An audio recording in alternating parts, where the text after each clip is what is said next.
Hi guys, subukan natin magupit sa ating sarili gamit ang maliit na riso.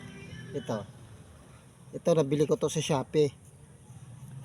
Mura lang to guys, kung bibili kayo sa Shopee. Kaya nga lang, baka hindi nyo magustuhan kasi yung guide nya, pag nilagay mo siya dito,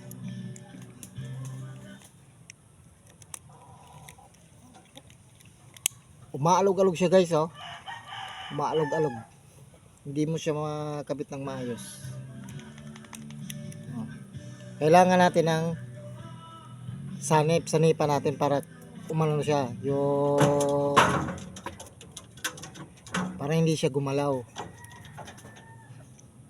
Kasi kung gumagalaw siya, matatanggal siya, hindi mo makuha yung gusto mong gupit. Kaya ang gawin natin, lagyan natin ng sanip. Yan, tingnan nyo guys, oh.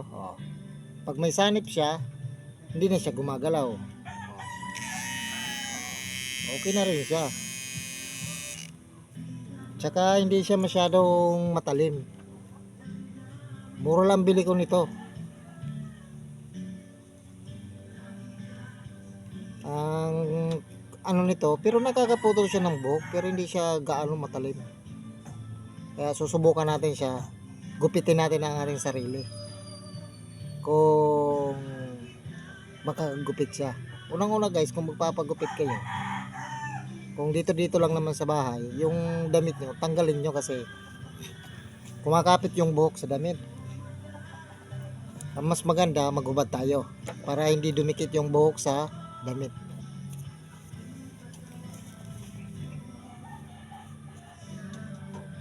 Tapos yung buhok natin, ispray natin ng tubig para maayos natin.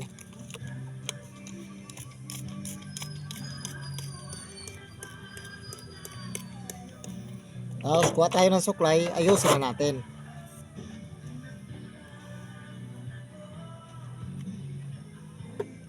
Ganyan lang guys, oh. Madali lang gumupit sa sarili. Pero kung gusto nyong magandang gupit, siyempre doon na kayo sa marunong gumupit tulad ng parlor. Doon kayo magpagupit. Kasi kung sa sarili nyo lang gawin to, hindi nyo magusto o hindi nyo makuha talaga ang gusto nyong gupit. Sa akin, madali lang naman yan. Sa akin, tatanggalin ko lang yung gilid. Kaya hindi na ako nagpunta ng parlor. Ako na lang magugupit sa sarili ko. Subukan natin guys kung maganda itong yung nabili natin sa Shopee. Pero nagamit ko na rin to, nakakaputol siya pero hindi gaano ka at saka madaling malubat. Subukan natin gupit. Igupit natin sa sarili natin.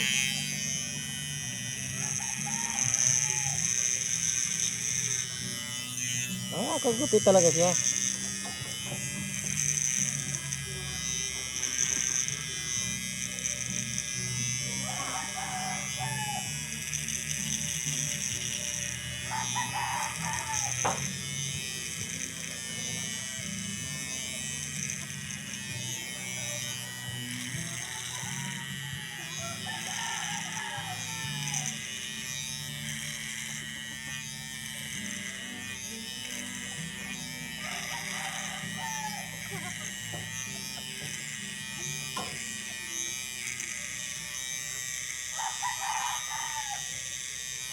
Sa padandahan guys, tingnan mo.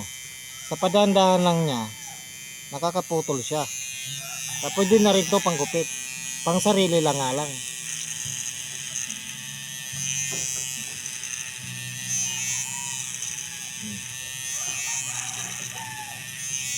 Pero hindi siya gaano nakakatanggal talaga.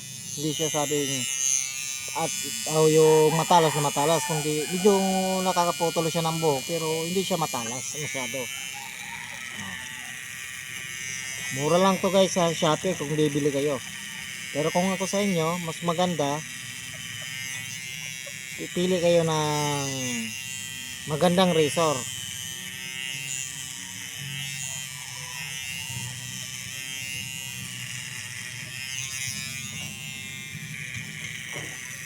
Ewan ko lang kung matapos itong gupit natin guys, kasi madaling malubat ito.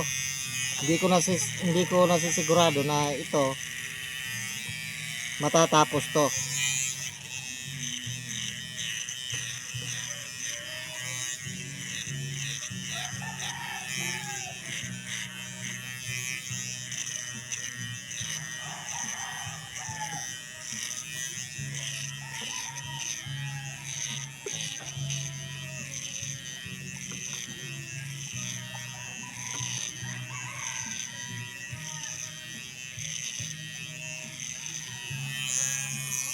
Ito sa likod guys, tansyahan na lang to.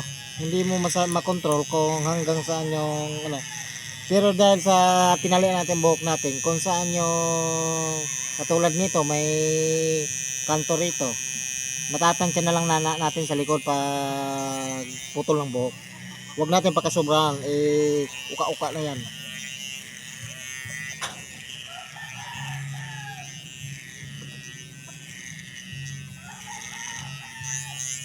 Okay, nakakaputol siya guys. Tapos tatanggalin natin yung guide niya para yung parang malinis siya tingnan.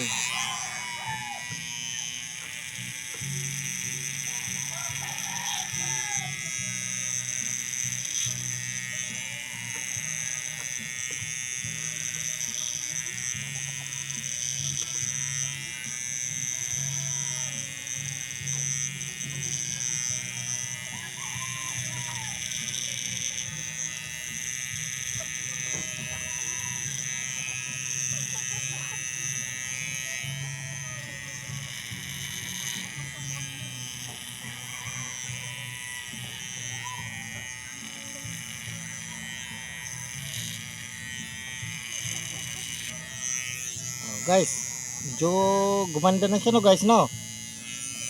Dati talaga pag nagugupit ako sa sarili ko, ito ang ginagamit ko. Masanay ako rito kasi mas maganda gamitin to kasi maraming guide to. At saka yung dating talim niya matalim din. Yung nabili ko sa Shopee na talim, halagang 350. Ganto siya na nagamit ko lang ng isang linggo, wala na. Hindi na makagupit. Kaya hindi na ako nakagupit ngayon. Oh. Sobrang purol niya guys. Madali siyang mapurol. Kaya ngayon, tinambay ko muna siya. Pag magkapira na tayo, makakapaggupit na tayo. Kasi sa sobrang purol niya, masakit siya gupit guys. Kaya hindi ko siya ginagamit sa tao. Kasi siyempre yung customer mo, masabi ano ba yung gamit mo na yan? Masakit naman hagod yan. Mas maganda wag muna tayo maggupit kasi mapapaya lang tayo sa ano natin, client natin. Kaya kung magkaroon tayo ng pera, bibili tayo ulit ng blade ng razor, doon naman tayo gugupit. At saka i-upload ko rin to pag maggupit ako para makita nyo kung maganda ba yung gupit ko. Tapusin na natin to guys.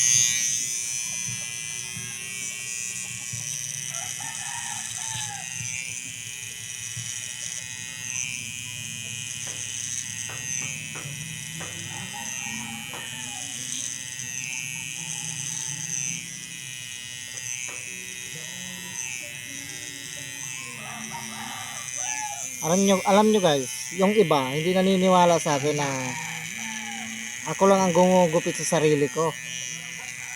Tinatawanan lang nila ako pag sinabi kong sarili ko lang ginugupitan ko. Hindi ako nagpapagupit sa iba. Tatawanan nila ako kasi akala nila nagbibiro din ako. Pero ito, dahil sa maipapakita ko na sa kanila, siguro maniniwala silang sarili ko na ang nagugupit sa akin. Hindi ako nagpapagupit sa iba.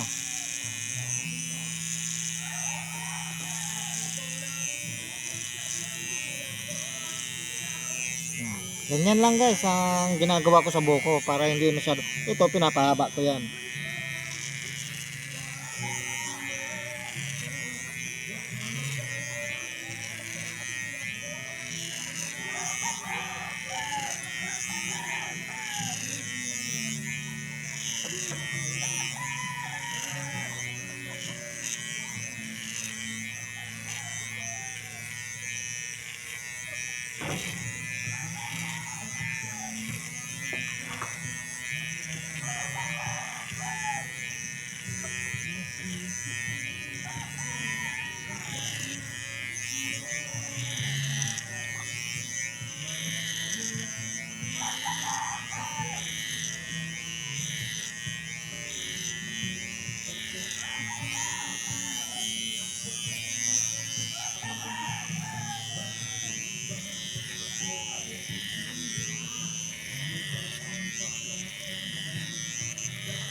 Medyo okay na siya guys.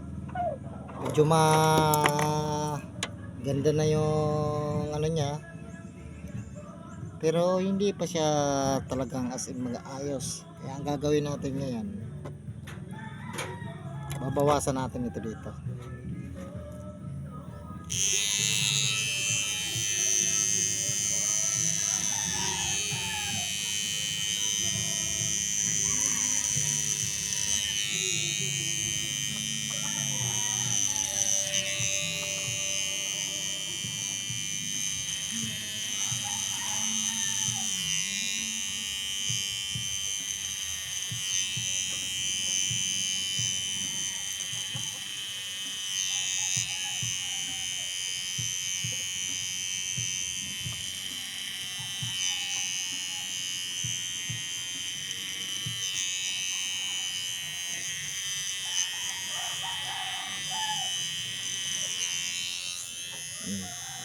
Diba guys, medyo maganda siyang tingnan.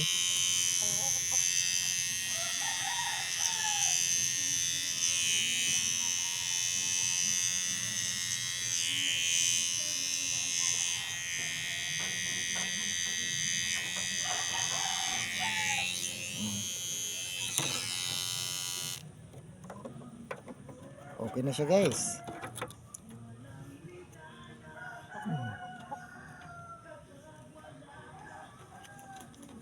Medyo okay na siya. Ang gagawin natin, hanapan na siya natin ng guide na medyo manipis pa siya. Kasi medyo ano pa eh. Gagawin natin ito. Lalagyan natin ng guide na dos. Ito. Gagawin natin.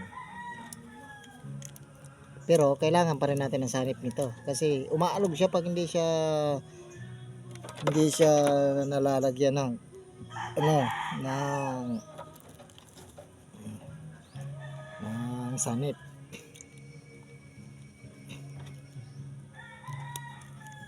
Ito.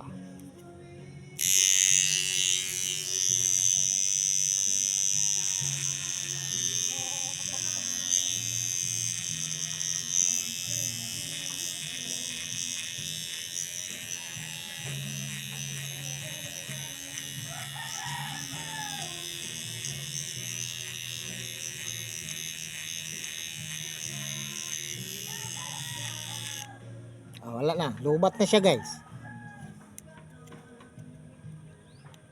Hindi na natin siya mapilit.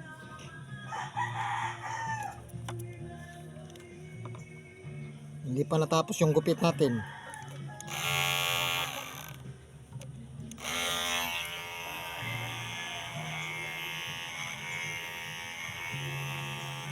ito nakakaputol siya pero konti lang. Pero pag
ang mas mahirap guys itong sa likod, hindi natin alam kung maganda ba ang pagkagupit niya o hindi, kasi hindi natin nakikita yan. Maganda kung dalawa ang salamin natin, may isa sa likod, makikita natin. Isa lang yung salamin ko, tansyahan na lang ito guys.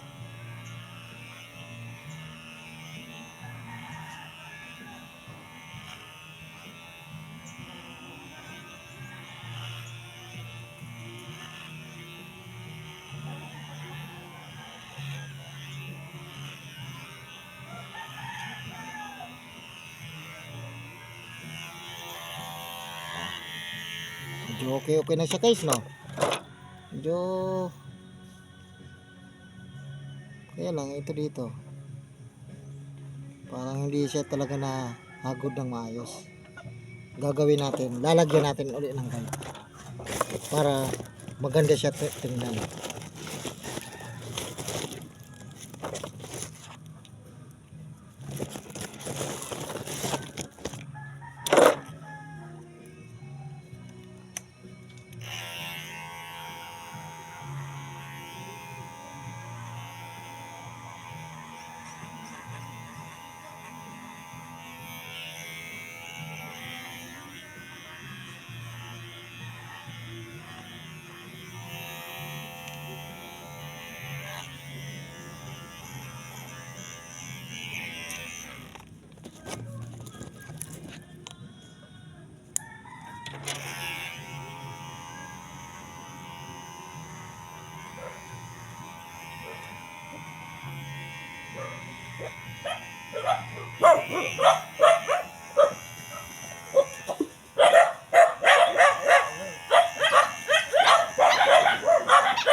Oh, okay na siya guys. Ngayon, susubukan natin mag-ahit na sa sarili natin.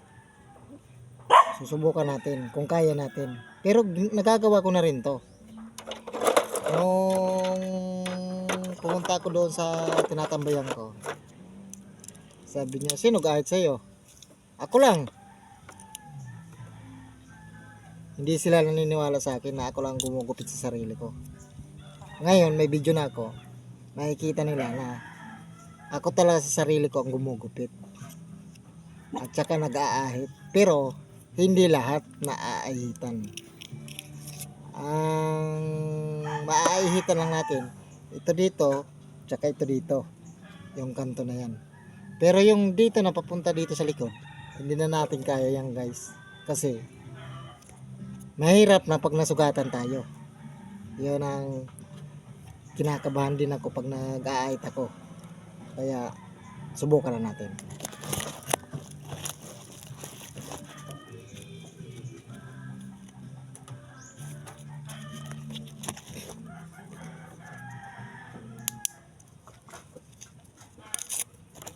Ito, bagong blade to guys.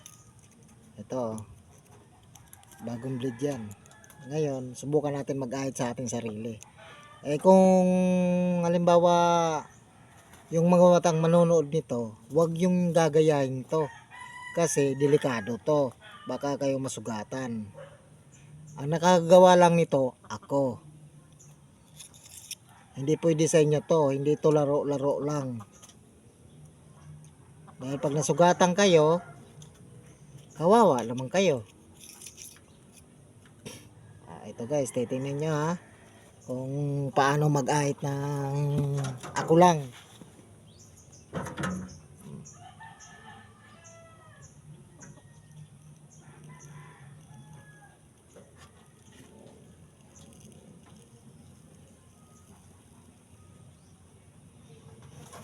Ganyan lang kadila guys, mag-ahit sa sarili. Pero hanggang dyan lang tayo, hindi na tayo lalampas dyan.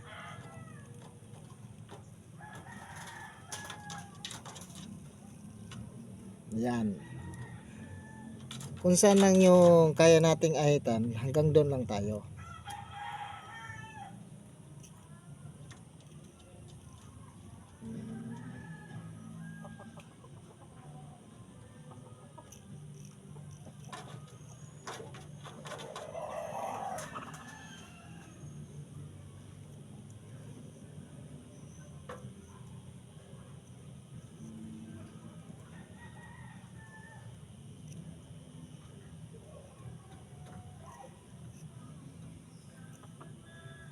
Huwag natin masyadong pakataasin yung ahit natin dyan sa noo kasi kung ano, kung palalampasin pa natin yan, parang lalapan na yung ano natin, yung noo.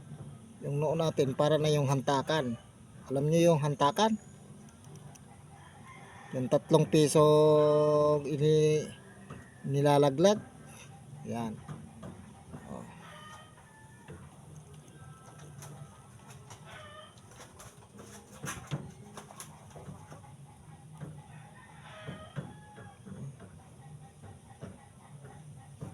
Tingnan nyo guys kahit na matagal na akong nag-ahit, nasugatan pa rin ako. Pero nadaanan punggod yan, nadaanan ng blade natin kasi matalim nga, talagang natamaan siya, di dumugo. Kaya yung mga bata dyan na makakanood nito, huwag nyong gagayahin to dahil masusugatan lang kayo.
Tingnan nyo guys, okay na siya.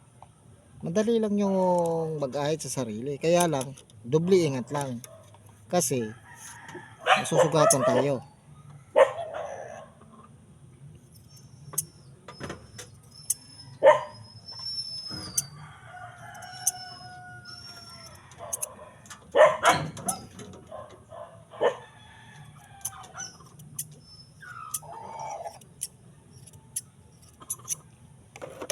Okay guys, tingnan nyo, medyo okay na rin siya. Okay na rin siya, at least nakapaggupit tayo sa ating sarili. Pangit naman yung mahaba na yung buhok natin, hindi pa tayo nagpapagupit, hindi tayo gagwapo niyan. hindi na nga tayo gwapo, hindi pa tayo magpapagupit. Ah, pangit na sa tao yan.